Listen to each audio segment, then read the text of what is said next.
রমজানে হেরেম শরীফের একজন পরিচ্ছন্ন কর্মীর অলৌকিক একটা দোয়া কবুলের ঘটনা ঘটেছে। আপনারা হয়তো অনেকেই দেখেছেন যে টিভিতে যখন লাইভ দেখানো হচ্ছিল হেরেম শরীফের নামাজের দৃশ্য, একজন পরিচ্ছন্ন কর্মী একটা পিলারের মধ্যে হেলান দিয়ে হাত তুলে মোনাজাত করে অঝরে কান্না করছিল।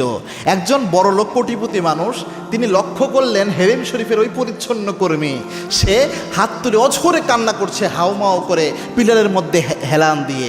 এই বড়লোক তখন জানতে চাইলো যে এই পরিচ্ছন্ন কর্মীর এর সমস্যাটা কি, এত কি দুঃখতা।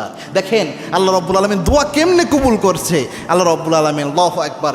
এই খোঁজ যখন ওই বড়লোক নিল, জানা গেল যে ওই পরিচ্ছন্ন কর্মী তখন জানালো যে আমি কান্না করেছি এই কারণে যে আমি আল্লাহ রাব্বুল আলামিনের কাছে চাচ্ছিলাম আল্লাহ আমার ঋণগুলো যেন পরিশোধ করে দেয়। আমার পরিবারের অসংখ্য ঋণ রয়েছে, যার কারণে আমি এই কান্নাকাটি করতেছি এইভাবে পিলারের মধ্যে হেলান দিয়ে। এবং একটা দোয়া দিয়ে ওই ব্যক্তি ওই মুহূর্তে কান্নাকাটি করছিল। ওই ব্যক্তি বলল, আমার মনে পড়ে যায় আল্লাহর হাবিব সাল্লাল্লাহু আলাইহি সাল্লাম ঋণ মুক্ত হওয়ার জন্য, আল্লাহর ফদল পাওয়ার জন্য আল্লাহর হাবিব একটা দোয়া শিখিয়েছেন, আল্লাহুম্মা ইন্নী আসআলুকা মিন ফাদলিক ওয়া রাহমাতিক ফা ইন্নাহু লা ইয়ামলিকুহা ইল্লা আনক। আমি আল্লাহর কাছে এই দোয়া পড়ে দোয়া করেছি আল্লাহ রাব্বুল আলামিন যেন আমার কোনো না কোনো ব্যবস্থা করে দেয়। এই দোয়া পড়ে এই জন্য আমি দোয়া করেছি।